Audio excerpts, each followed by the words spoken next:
is no freedom without the shedding of blood. I'm sorry to have to say that. Nonviolence is not going to bring the land back to us. Our unity will keep us from having to fire a shot. But if we are not united, the only way we're going to get what belongs to us is to make up our minds either to live to get it or die trying to get it. And when you are willing and not afraid anymore to pay the price for freedom, don't let this white man tell you that violence is wrong. Every damn thing that he got it by being violent, killing people, raping and robbing and murdering. He's doing it as we speak. And then he has the nerve to come and tell us that violence and hatred won't get it. Don't buy that. He's worthy to be hated. Worthy because of the evil that he does. God hates. I don't know why man think you're better than God when God in the Bible said he loved Jacob but he hated Esau. In the Bible he said no man can serve two masters. He'll love one and hate the other. They have made us little sheep that they can walk over and run over, but when we decide it's over, and we should make that decision, it's over, we're not taking it anymore, and we cannot pass on to another generation the legacy of our cowardice when we know the problem and won't move to erase the problem. That's our fault. We gotta change. See, one of the things that our ancient people knew, yours and mine, when it got to the point where they would be extinguished, they had to fight. Even if they lost, they had to fight. Right, I'm going to conduct a really interesting interview today with a gentleman I've met at the Nigerian High Commission. Very interesting gentleman who's been connected with Nigeria for one way or another, probably over the last well, since 1970. I went to Nigeria in 70. Okay. If you'd please like to just give me a bit of insight that you gave me earlier on with regard to Nigeria and the whole politics and the issues that we're having today. It'd be really interesting to get an angle from you on what exactly happened. Well, for me, the problem today, wow, it goes back to the Muslim conquest of the north with Usman Dan Fodio and the Fulani Hausa conquest of the north, and the north becomes Muslim. And when the British colonized the north in 1900, what do we the British do? We very cleverly rule with a few hundred district officers through the Muslim emirs. It was the best thing that ever happened to Islam in Nigeria, because before then, if you were a Muslim, you went, say, to the Tiv area, what would happen? You'd be dead. Under the British, you could go as a Muslim trader and you could live and you could spread your message of Islam. So the British enabled Islam to spread in Nigeria, and the British stopped the spread of Christianity because Lugard kept missionaries out of the north. He only let missionaries go to the parts that were not under Muslim rule, like the Jos Plateau. So the Christian church in the Middle Belt thrived in areas that had never been conquered by the House of Fulani. Why are there huge areas of the north of Nigeria depopulated today? The answer is jihad. Because those who weren't enslaved by the House of Fulani or conquered by the House of Fulani, they either died by the sword or they fled to the hills, like the plateau, like the Gwoza Hills in Bornu. And in those hills, when I was there in the 1970s, there were no Muslims, none whatsoever. The people followed African traditional religion and were dwelling Christians. Because down on the plain, it was the Muslim Kanuri, and they're the ones that slave raided. So what's going on today in the Middle Belt? It's nothing to do with herdsmen and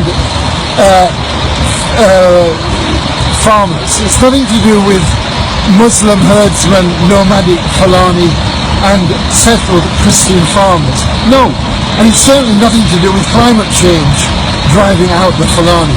This is quite simply jihad. This is just an extension of Usman Dan Fodio's jihad by other means. But nobody in England dare call it jihad because they're all shit scared of being called Islamophobic. Well, I'm not. I don't hate any Muslims, but I think Islam is of the devil and it has to rule, and it must rule Nigeria. Islam a religion of peace? Don't make me laugh. Where is Islam a religion of peace? Where Islam rules. Where it doesn't, that is a region of war. That is Islamic theology. That's what this is.